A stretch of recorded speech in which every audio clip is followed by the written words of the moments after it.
기도하겠습니다. 하나님 말씀입니다. 고린도후서 5장 17절입니다.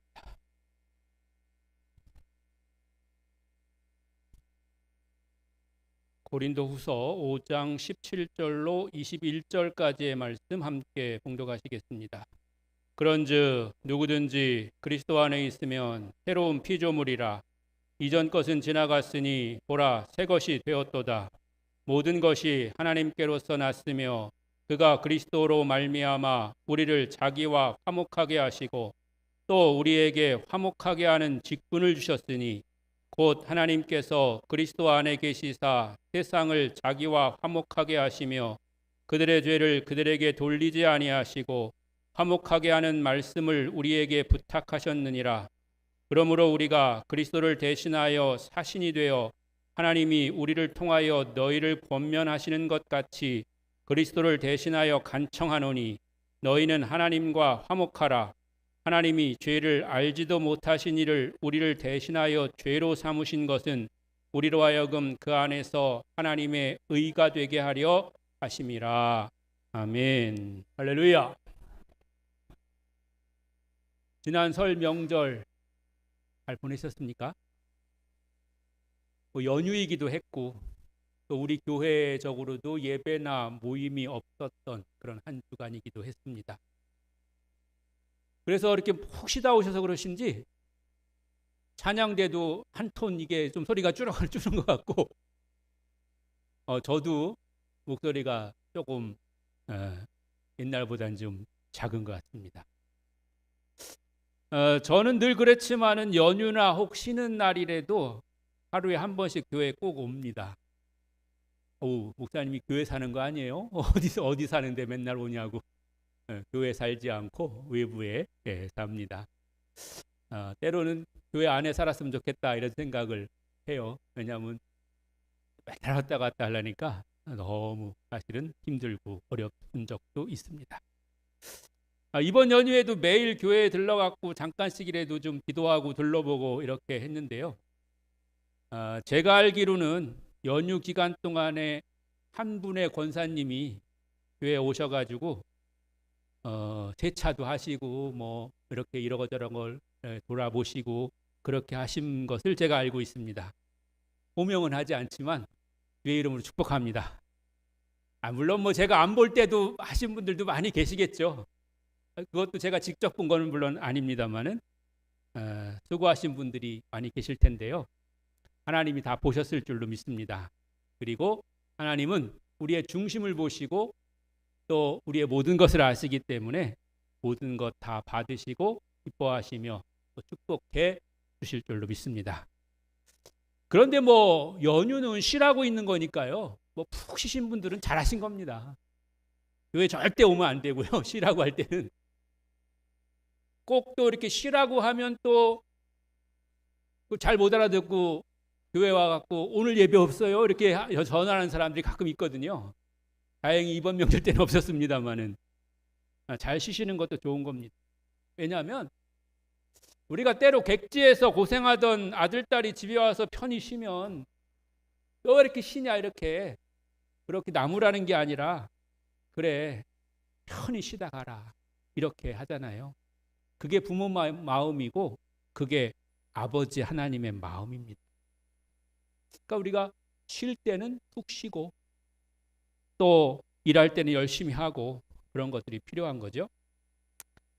그런데 그럼에도 불구하고 연휴라고 해서 모두 다 똑같이 보내진 않았을 겁니다. 어떤 분은 그야말로 연휴에 푹 쉬신 분도 계시지만 어떤 분은 또 연휴가 더 바쁜 분도 또 분주한 분들도 분명히 있었을 겁니다. 근데 세상 이치가 그래요. 누가 푹 쉬고 있으면 누군가는 열심히 일하고 있는 거예요. 그 시간에. 그리고 누가 열심히 일하고 있는 덕분에 우리가 또 쉬고 쉴 수 있고 그런 게 또 세상의 이치인 거죠. 그래서 여러분들이 혹시 집에서 이번 연휴에 남편들이 편안한 휴식을 했다면 아내가 엄청 수고를 한 겁니다. 그러니까 남편들이요 아내들에게 인사하시기 바랍니다. 여보 고마워 이렇게 인사해 주시기 바랍니다. 모셨나 보죠? 하나도 남자들 우리 이번에 옆에 없어서 못하는 건가요? 뭐 남편이건 아내건 자기가 푹 쉬었다 생각하는 분들은 좀 해주시기 바래. 여자분들도 여보 고마워 이렇게 해주시기 바랍니다. 여보 고마워. 예, 교회에서 그런 말 하려니까 쑥스러운가요? 교회건 어디건 우리가 할 수 있어야죠. 반대로 아내가 푹 쉬었다면 그건 또 남편이 열심히 일한 거거든요. 더 조용해지는 거 보니까 그런 사람은 없나 보죠? 아내가 푹 쉬고 남편이 열심히 일한 사람은 없는 것 같아요. 그러면은 혹시 가슴에 손을 얹고 전부 다 같이 그렇게 혹시 못했으면 미안해 앞으로 더 잘할게 이렇게 해주세요. 미안해 앞으로 더 잘할게. 지금 얘기했으니까 다음 명절 때는 남자분들 열심히 해주시기 바랍니다. 설날 지나니까요 날씨도 많이 풀렸고요 봄이 오는 소리가 들리는 것 같아요. 오늘 새벽 날씨도 한 10도 정도 되는 것 같고, 교회 들어오는 길에 여러분 차 타고 그냥 확확 들어오시니까 잘 못 느끼시지만 그 입구에 있는 그 화단도 한번 여러분 살펴보세요. 금방이라도 새순이 불쑥 돋아날 것 같은 그런 분위기입니다. 그러니까 이제 더 이상 우리가 웅크리고 있을 때가 아닌 것 같습니다. 이제 우리가 못다한 결심과 계획은 새로 하고 또 이전에 새해에 결심했던 것들을 다시 한번 정비하고 가다듬어서 우리가 앞으로 전진해야 될 때입니다. 근데 이 설이 있어갖고 얼마나 다행인지 몰라요. 설날도 새해잖아요. 그러니까 다시 시작할 수 있는 거죠. 혹시 잘 안 됐던 거, 계획적이지 못했던 그런 부분들이 있다면 이번 설 연휴 지나면서 우리가 잘할 수 있는 그런 기회가 될 겁니다. 또 이번 주가 사순절 제1주일입니다. 그러니까 우리가 뭔가 좀 특별히 잘하기 위한 그런 시작을 하기 위한 그런 좋은 계기가 되는 거죠. 그러니까 우리가 이 사순절도 우리가 잘 지키고 또 우리가 하면 좋을 것 같은데요. 지난 확대 운영회의 때 어떤 분이 질문했어요. 사순절 기간 동안에 뭐 특별한 행사가 있냐고요. 사순절 기간에 특별한 계획은요, 성경 읽는 겁니다. 성경은 하나님의 말씀이고 말씀이 육신이 되어서 이 땅에 오신 분이 예수님입니다. 말씀을 읽으면 예수님과 함께 하는 겁니다. 그리고 말씀을 읽을 때 우리는 더욱더 주님 앞에 가까이 나가게 되는 줄로 믿습니다. 그리고 여러분의 의견을 들어봐서 고난주간에 특별기도회가 필요하면 새벽이든 저녁이든 모이는 시간을 가지려고 하니까요. 여러분 사순절 잘 여러분들이 계획하고 지켜주시기를 바랍니다. 바라기는 무엇에든지 여러분 잘 참여해서 함께 하기로 결단하고 또 그 안에서 은혜 받으시기 바랍니다. 왜냐하면 이러니 해도 모여야 뭐 일이 되고요. 또 예배에 참석하고 설교를 들어야 은혜 받는 것. 모여서 예배하고 말씀을 통해서 은혜 받기로 결단하시기를 바랍니다. 때로는요 결단한 대로 잘 안 될 때도 있어요. 근데 자꾸만 결단하라고 하는 거는 내가 만약에 지금 결단할 수조차 없는 상황이라면 내 신앙이나 또 내 상태가 혹시 병들어 있지 않은지 점검해 봐야겠습니다. 뭐 찬송가 중엔 이런 것도 있죠. 내 모습 이대로 주 받으옵소서. 물론 하나님은 있는 모습 그대로 받으시죠. 그런데 그게 할 수 있는데도 불구하고 아무것도 안 하고 있는 그 모습 그대로 하나님 다 받아주신다는 게 아니라 주님 뜻대로 살려고 죽도록 충성했는데 뒤돌아보니까 부족한 것뿐인 내 모습을 주께 고백하는 겁니다. 그런 상황이면 하나님은 내가 보기에 정말 할 수 없는 또 받아들여지기 어려운 그런 상태인 것 같아도 즉 상처나고 진흙투성이인 내 모습도 하나님은 그대로 받아주신다는 것. 여러분, 여러분이 하나님이 받으시기에 합당한 그런 중심 있는 삶이 되시기를 주의 이름으로 간절히 축원합니다. 오늘 성경을 쓴 고린도 후서의 저자 바울이 그랬습니다. 그는 자신의 신분, 학력, 가문 등등의 것으로 충분하다고 생각했습니다. 그러나 하나님이 바울에게 원하신 것은 그런 게 아니었습니다. 오히려 그 모든 것을 분토같이 여기는 것입니다. 자신을 감싸고 빛나게 했던 그 모든 것을 다 버리고 오히려 낮아지며 주께 복종하는 것입니다. 즉 전적인 회심, 변화를 하나님은 원하신 것입니다. 물론 그것의 원조는 예수님이십니다. 예수님은 하나님이셨는데 인간의 몸을 입으시고 이 땅에 오셨습니다. 즉 건널 수 없는 강, 전혀 다른 차원의 세상을 연결하시는 그런 분이셨습니다.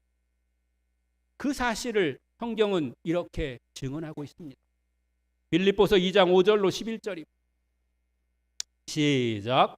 너희 안에 이 마음을 품으라. 곧 그리스도 예수의 마음이니 그는 근본 하나님의 본체시나 하나님과 동등됨을 취할 것으로 여기지 아니하시고 오히려 자기를 비워 종의 형체를 가지사 사람들과 같이 되셨고 사람의 모양으로 나타나사 자기를 낮추시고 죽기까지 복종하셨으니 곧 십자가에 죽으심이라.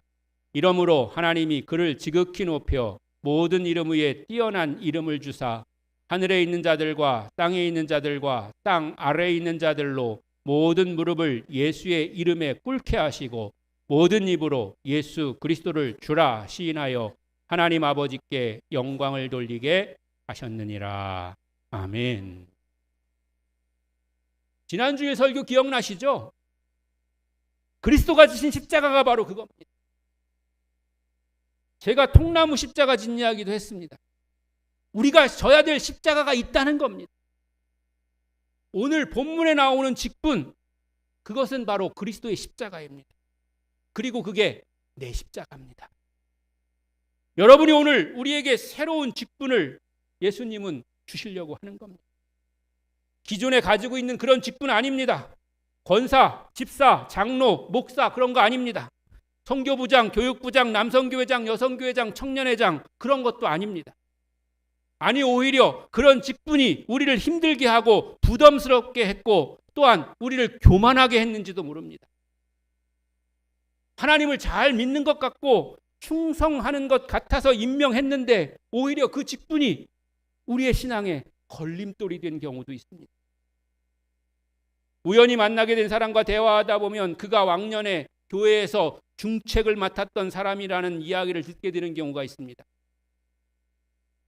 그 말을 들으면서 느끼는 감정은 정말 대단하시네요가 아니고 그런데 지금 왜 그러세요? 라는 그런 마음이. 그러니까 정말 잘할 것 같아서 시켜서 했으면 거기에 대한 열매가 있어야 돼요. 그런데 오히려 그게 걸림돌이 돼서 넘어지고 오히려 주님 곁을 떠나는 그런 일이 생겼다고 한다면 그것은 무언가 잘못돼도 많이 잘못되겠죠. 예수님 말씀하시기를 나무는 그 열매로 안다고 하셨습니다. 잎이 무성하고 때로는 꽃이 화려해도 열매가 없으면 그 나무가 무슨 나무인지 또 왜 그 나무가 존재하는지 그걸 증명하지 못하는 것. 마태복음 12장 33절에서 예수님은 말씀하십니다. 그 열매로 나무를 아느니라. 오늘 저는 여러분이 하나님 앞에서 새로운 소망을 발견하시기를 바랍니다. 그러나 시작부터 쉽지 않습니다. 성경이 말하는 새로움이라는 것은 겉모습만 수선하는 게 아닙니다. 그냥 그렇게 보여지기만 하는 게 아닙니다. 오늘 본문 17절은 선포합니다. 누구든지 그리스도 안에 있으면 새로운 피조물이라.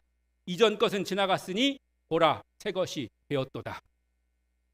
여기서 새 것이 되었다는 것은 존재의 근원이 바뀌었다는 뜻입니다. 마치 애벌레가 나비가 되었듯이 우리의 본질이 변화되는 것을 의미합니다. 그러면 하나님은 왜 우리를 이렇게 놀라운 새로운 피조물로 만드시기를 원하실까요? 그냥 우리끼리 서로 복받고 잘 먹고 잘 살게 하려고 그러시는 걸까요? 아닙니다. 오늘 본문은 그 목적을 분명히 밝히고 있습니다. 그것은 바로 우리에게 화목하게 하는 직분을 맡기시기 위함입니다.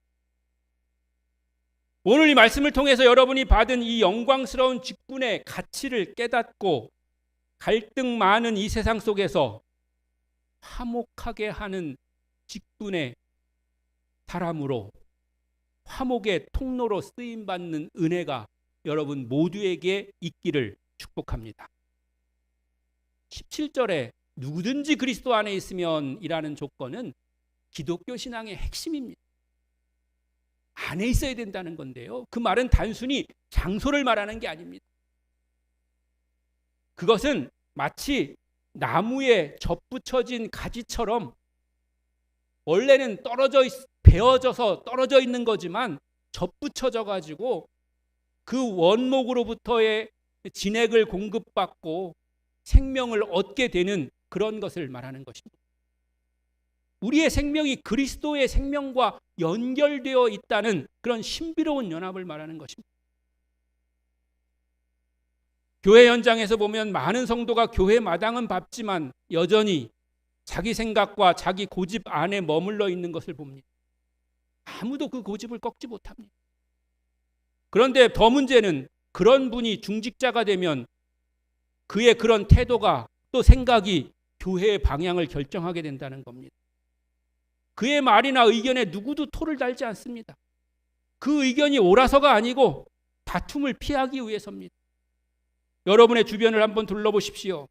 만약에 누구도 여러분에게 먼저 말을 걸지 않거나 여러분의 말에 다른 의견을 더하지 않는다면 아직 내가 변화되지 않고 있다는 그런 표식이 될 수가 있습니다. 진정한 변화는 내 자아의 성벽을 허물고 그리스도의 통치 안으로 들어갈 때 시작되는 겁니다.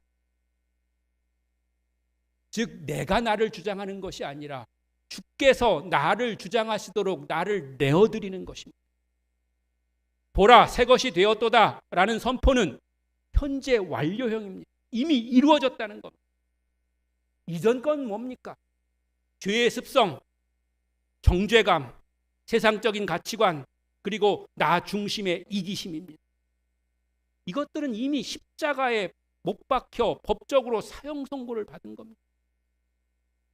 우리는 종종 과거의 실수나 상처에 발목이 잡혀서 오늘을 살지 못할 때가 있습니다.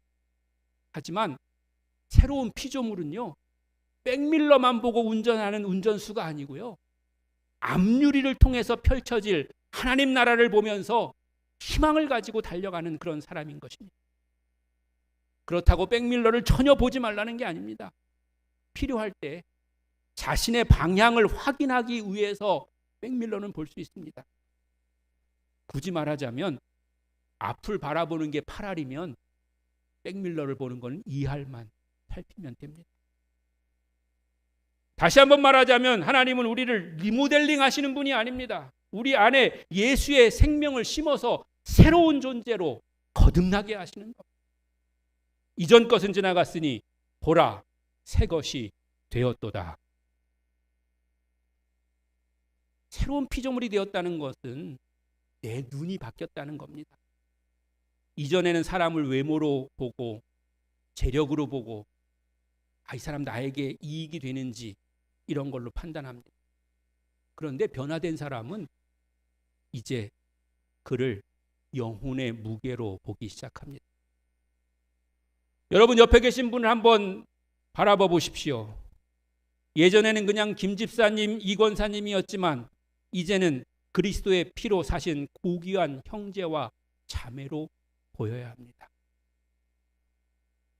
그런 사람으로 보이죠? 예. 옆에 사람 민망하지 않게 크게 아멘해 주시기 바랍니다. 내가 먼저 하나님의 엄청난 용서를 받은 새 존재라는 그런 사실이 믿어질 때 다른 사람도 우리가 인정할 수가 있는 겁니다. 영국의 작가 C.S. 루이스는 이렇게 말했습니다. 하나님은 우리를 단순히 가르치러 오신 것이 아니라 우리 안에 들어와 우리를 새로운 종류의 존재로 만들려 하신다. 예배 시간도 마찬가지입니다. 이 시간 목사의 설교를 통해서 우리가 무슨 지식을 배우려고 하는 게 아닙니다. 물론 우리가 귀를 통해서 듣고 지식을 통해서 알지만 영적으로 우리가 깨닫고 이 시간 변화된 삶으로 우리의 삶이 바뀌어 나가는 그런 과정에 있는 것입니다. 그래서 제가 그런 말씀도 몇 번 드린 적이 있는데, 우리의 육신의 치유 있잖아요. 그것도 우리가 무슨 신유의 은사가 있는 사람을 찾아가 가지고 뭐 세게 기도받아서 되는 것인 경우도 있지만, 하나님의 말씀이 선포될 때 그 말씀에 집중하며 내 모든 전 존재가 그 말씀으로 충만할 때 하나님의 치유의 역사는 일어나게 될 줄로 믿습니다. 왜냐하면 하나님은 말씀을 통해서 역사하시고 그 말씀이 능력이 우리에게 나타나기 때문에 그런 것입니다. 그래서 제가 말씀 시간에, 설교 시간에 졸지 말라고 말씀드리는 것도, 앞을 바라보고 집중하라고 말씀드리는 것도 그런 이유입니다.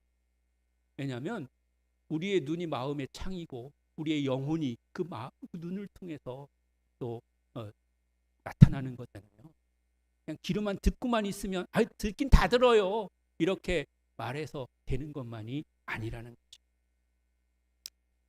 우리가 화목의 직분을 감당할 수 있는 이유는 우리가 인격이 훌륭해서가 아닙니다. 우리 안에 계신 그리스도께서 새로운 마음과 새로운 사랑을 공급하시기 때문입니다. 그러므로 사랑하는 성도 여러분, 자신을 돌아볼 때 여전히 부족해 보일지라도 주님의 선언을 믿으십시오. 보라, 새 것이 되었도다. 보라, 새 것이 되었도다. 이 변화가 분명할 때 우리는 비로소 타인을 품을 수 있는 넉넉한 마음을 갖게 되는 거예요. 즉 이제까지는 명절에는 늘 아내만 일하는 것처럼 그렇게 생각했어도 이런 은혜를 받은 다음부터는 나도 좀 뭔가 좀 해야지, 이런 생각을 갖게 되는 거예요. 명절날 일하라고 말씀드리는 게 아니에요. 여러분의 삶이 변화되라는 것입니다. 주님이 여러분 안에 계신 것을 다시 한번 확인하고 변화된 삶의 방향으로 나가는 그리스도 안에 있는 새로운 피조물, 그리스도인이 되시기를 축복합니다. 이어지는 18절은 모든 것이 하나님께로서 났으며 라고 시작합니다.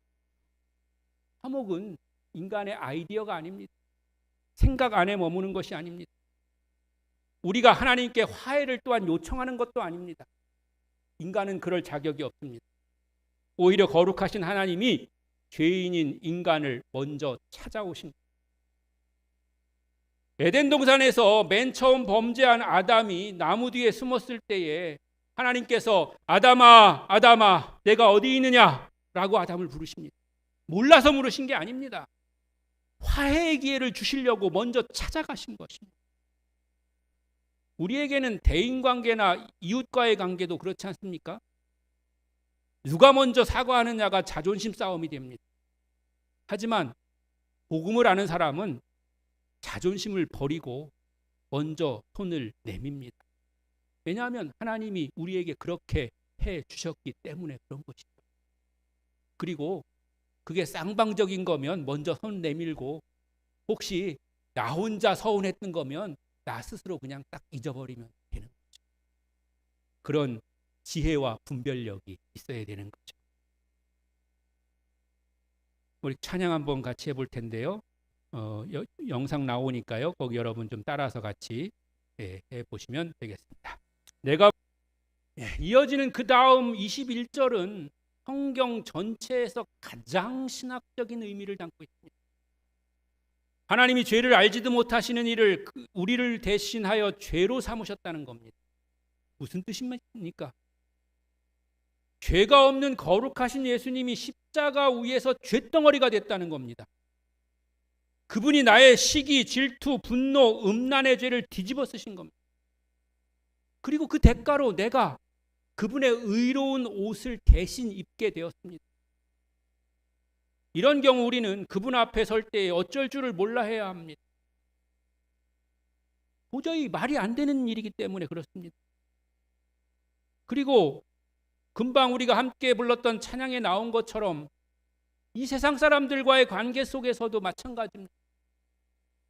우리가 그 크신 은혜와 사랑을 받은 사람인데 내가 그 사랑을 드러내고 나타내고 열매 맺지 못하는 것에 대해서 우리는 애통해야 합니다. 그리고 그 모습을 우리가 정말 안절부절 못하면서 어떻게 하면 될 것인가를 우리가 고민하고 애써야 되는 것입니다. 그래서 때로는 우리가 하나님 앞에 나아가는 것보다 사랑과의 화해가 더 먼저 필요한 경우도 있습니다. 마태복음 5장 23절로 24절입니다. 함께 읽어보시겠습니다.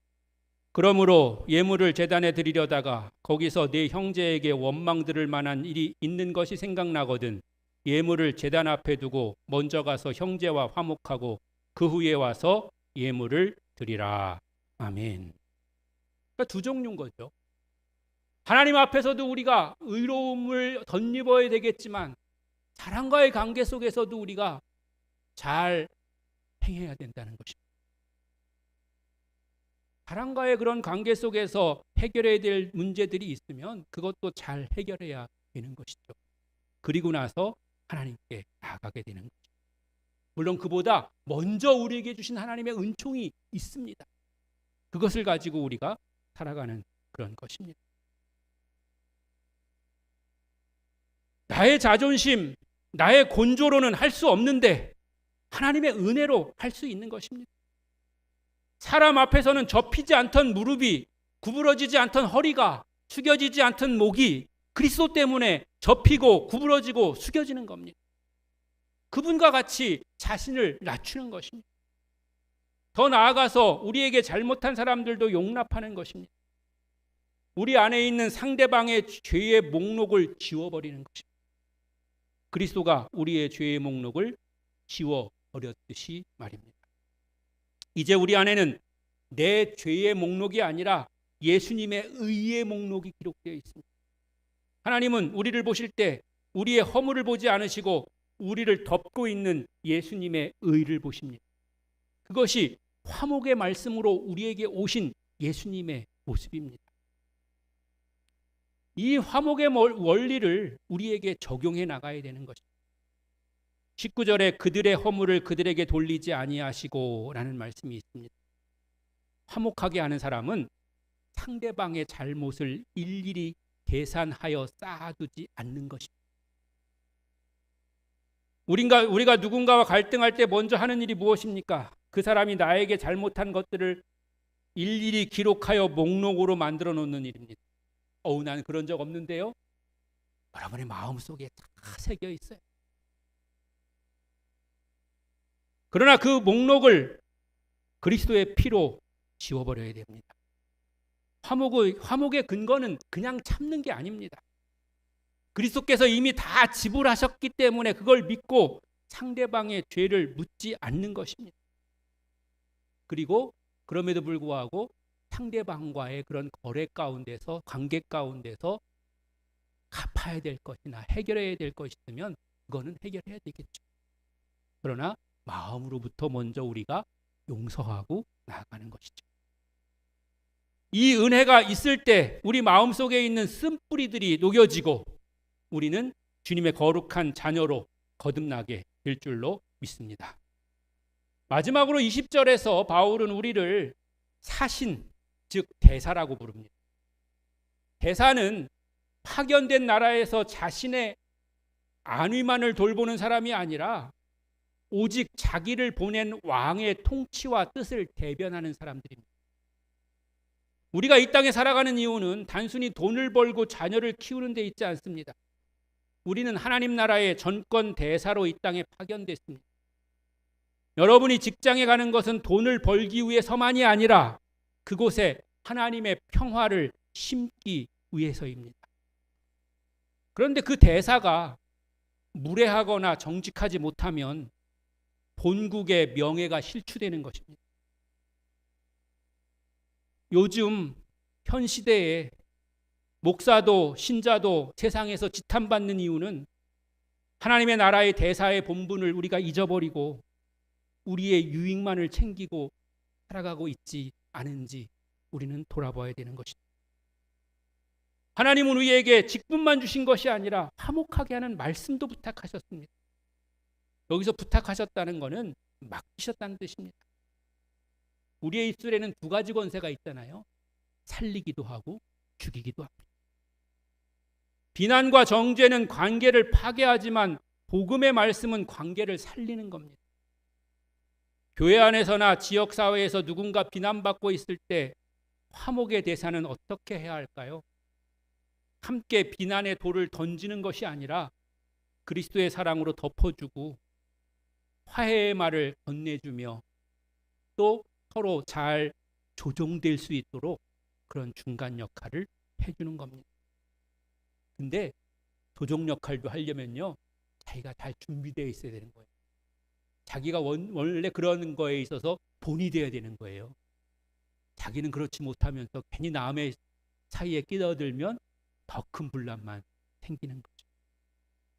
그래서 우리 입술에는 늘 사랑합니다, 고맙습니다, 미안합니다 라는 그런 말들이 늘 있어야 되는 것이고요. 그 말씀이 깨어진 영혼을 치유하는 강력한 무기가 되는 줄로 믿습니다. 그러므로 우리가 다시 한번 기억해야 될 것은 첫 번째, 하나님과 화목하십시오. 하나님과 화목해야 내가 다른 사람들과도 화목할 수 있습니다. 그리고 우리가 하나님의 화목의 직분자로 부르심을 받았다고 하는 사실을 깨닫고 인정하면서 실천해야 되는 것입니다. 두 번째는 나와 불편한 관계에 있는 사람들을 위해서 기도하십시오. 혹시 나 혼자 불편해하고 있는 거라면 기도하면서 풀어나가고 그리고 잊어버리십시오. 그런데 그게 쌍방에 서로 얽힌 문제가 있으면 많이 기도하고 다가가서 아까 찬송에 나온 것처럼 내가 먼저 손 내밀고 내가 먼저 이해하고 내가 먼저 사랑의 그런 메시지를 우리가 전달하는 거죠. 그리고 더 나아가서는 우리는 복음의 다리가 되어야 됩니다. 하나님을 모르는 이웃들에게 그리스도의 화해 소식을 전해야 합니다. 그것이 대사가 수행해야 될 최고의 임무입니다. 우리 교회가 이 지역사회에서 갈등을 해결하고 소망을 주는 평화의 요새가 되기를 주님의 이름으로 간절히 축복합니다. 결론입니다. 사랑하는 성도 여러분, 우리는 그리스도 안에서 이전과는 비교할 수 없는 영광스러운 새로운 피조물이 됐습니다. 하나님 우리에게 화목하게 하는 직분이라는 세상에서 가장 귀한 사명을 주셨습니다. 이번 한 주간 삶의 현장으로 나아갈 때 스스로에게 이렇게 선포해 보십시오. 나는 하나님의 대사다. 나는 화목하게 하는 자다. 다시 한번 해볼까요? 나는 하나님의 대사다. 나는 화목하게 하는 자다. 아예 여러분의 이름을 화목이라고 바꾸세요. 내 이름이 화목. 박화목. 옆에 있는 사람 한번 불러보세요. 장화목. 네, 불러보라는데 부르지 않고.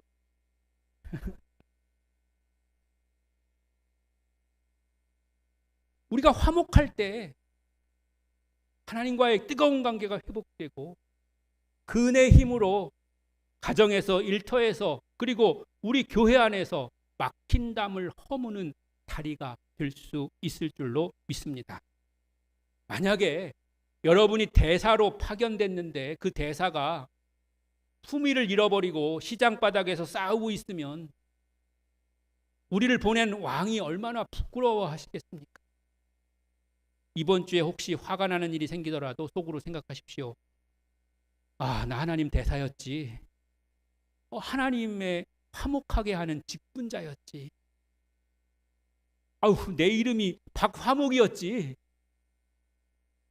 그렇게 웃으면서 넘기시는 성숙한 성도가 되시기를 바랍니다. 여러분을 통해서 세상이 하나님과 화목하게 되고 우리 교회가 천국의 기쁨을 미리 맛보는 아름다운 공동체가 되기를 예수 그리스도의 이름으로 간절히 축원합니다.